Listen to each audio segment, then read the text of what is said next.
You tell me how it could be conceivable, if it could, to keep them both and have Caleb sit for a year behind Justin? Or do we need to go comp shopping first because of the profile of what Justin is in terms of this ask? I feel like it's worth me letting the record show during the season. It was at some point fairly early in the season. I was filling in for you on a day, and Danny asked me the question, or maybe Danny said that he didn't think it was plausible, and I disagreed, that I thought there was a world, maybe it was during Justin's injured stretch or something, somewhere probably first half of the season, where I said I could see a world where the Bears, because they don't have to make a decision yet, they've got the remaining season or two of contract control for Justin Fields, where they could presumably keep Justin and draft a quarterback and go into next season letting them compete. Now, at that point... No, I'm not talking about letting them compete, because I think letting them compete is crazy. Okay. Like Wani was saying about, like, you only have enough reps, you know? And then you're, like, begging for the chaos.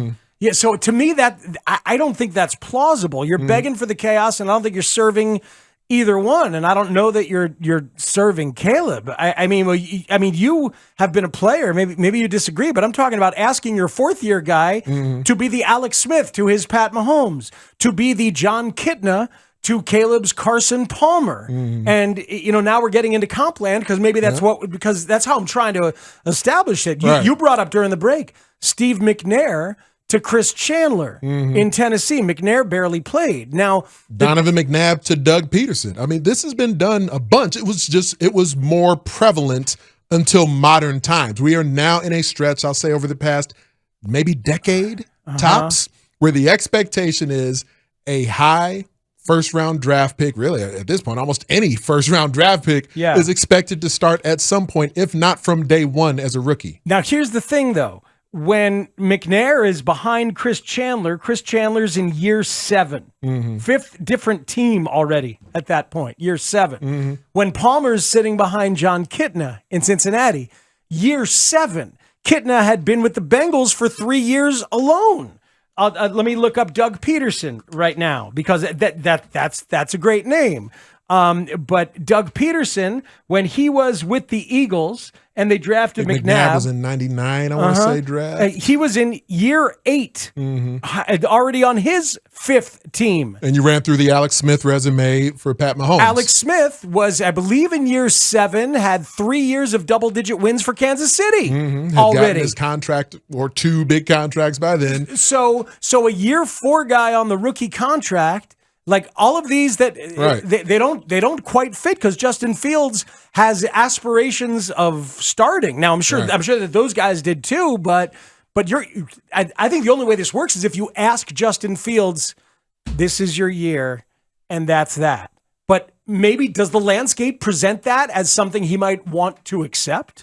I don't know if the discussion would even happen like that. And just to put a button on, I've evolved on this where I no longer think they'll have both quarterbacks on the roster together. I used to think that was plausible. I don't anymore, because of what developed later in the season, because Justin played at a level, the team began winning games with Justin as a quarterback, and the locker room galvanized around Justin to a degree where you saw, leaders on the team like DJ Moore and Cole Kmet and Jalen Johnson and whomever else, Lucas Patrick, a lot of folks going to bat for Justin, continuing on as their quarterback, as they were all being peppered with this question down the stretch of the season. And then the final home game where the crowd at Soldier Field in mass is chanting the name of Justin Fields.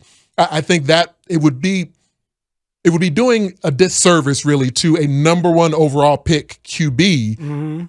You obviously draft that guy there because you want him to be the future of your franchise. It would be a powder keg type of situation to draft him into, because then, if Justin plays well, nobody's going to want to move on from Justin. Like when John Kitna played well during Carson Palmer's rookie season, there were still some folks like, hey, maybe John Kitna should keep starting. But it's John Kitna. He didn't have the backing of Cincinnati and the Bengals to the same extent that Justin seemingly does here. Sure. I'd like to know, and maybe we should talk to somebody who covered the 2004 San Diego Chargers. Maybe that's our guy, Kevin Acey. I mean, somebody who covered the Chargers in 2004, because that's the 4th year of Drew Brees' career, and that's when the Chargers drafted Phillip Rivers. And Drew Brees, they did compete. Brees held out Rivers held out during training camp. So they didn't even really get a chance to compete because Rivers held out. And Brees was good enough in camp that Brees had the job to start the year. And he started 15 games in 2004. There's our direct comp, right? There's year 4 with a rookie quarterback coming in. Yeah. And Drew Brees had a great year. Right. 12-4. Chargers were 12-4. And Drew Brees had some monster games. He made the Pro Bowl. He was named the NFL Comeback Player of the Year. He played in a playoff game, and he became a free agent, was not expected to return, but they basically designated him a franchise player, giving him a 1-year contract that quadrupled his play. So they kept him while Rivers was also still there. And then we can look at what happened in 2005 when the Chargers did offer Brees a contract, but he went to New Orleans instead. So there we go. Brees and Rivers might be our best. And that was in the final game was when Brees separated his shoulder, right? Am I remembering that correctly? Yes, and you so are. that made the break fairly clean and easy at that point because he ended up getting injured. Last game of that 2005 season, Brees tore his labrum, had surgery, but the Chargers still offered him a contract.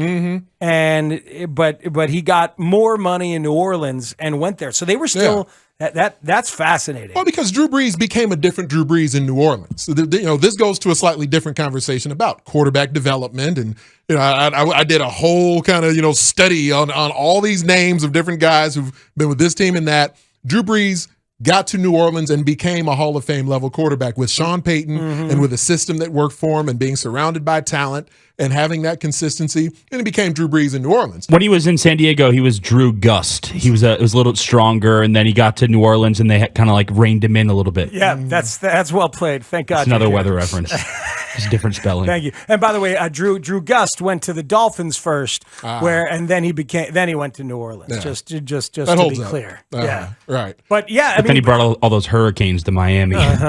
Strong winds. Full circle. Off the ocean like that. You Now never know. they are calling him Breezus. The city renamed Drew Orleans. Oh boy, is that Jim Beige? I love Jim Beige. Funny how a city that was ravaged by wind is now saluting a breeze. Is that funny, Jim? Like funny ha-ha or just kind of funny odd? Oh, man. Yeah. Love a good tragedy. Oh, man. Yeah. Killed a lot of people, that Hurricane Katrina. Boy, this tragedy is going to be good for my puns. I'll tell you that much. Pun game's never been stronger. So, I mean... I don't think it's likely that they're both here. If you're Ryan Poles, imagine thinking, okay, I wanted to get a veteran in here to be a bridge quarterback because I don't want Caleb to play because I've seen this movie before, and so I need a bridge quarterback. But then he can't trade Justin. So is he thinking that Justin will be his bridge quarterback? He can trade Justin. He's going to either have to come down off his asking price or just accept that someone else is finally going to come up on theirs a bit. There's not a situation at the moment that looks like someone's going to come up to a second-round pick or something like that for Justin. It's just not at the moment a situation that seems to present itself. Now, maybe you get through the draft or into the draft and folks are evaluating their QB rooms differently then than they are right now. But it's not like the league isn't out on Justin Fields.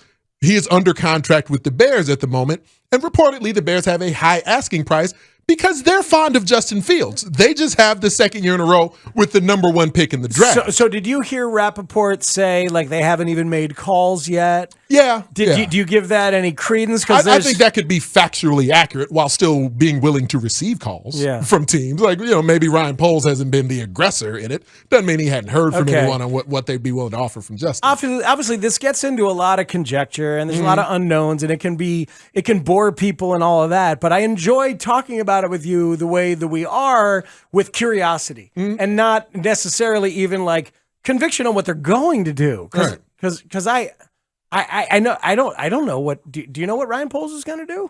I don't know. I mean, I know what I think makes sense, and I know what I think is likely. But no, there's no way to know for right. sure. Because it's the thing about like what you would do or what you think he's going to do. Ryan Poles may sit across from Caleb Williams, which at this point I don't believe he's done yet for any length. Yes, they met in Indianapolis at the Combine for a brief setting. Ryan Poles, in theory, could sit across from Caleb Williams, wherever they end up meeting at, and just not dig him and say that I don't want my career in this guy's hands. I don't think that's likely because Caleb carries himself very well. He's a very impressive guy to speak to in person. Yeah. But that possibility is there. So no, I don't 100% think Ryan Poles even knows with certainty what he's going to do yet, but do I think he knows more likely than not the direction this is headed? Yes.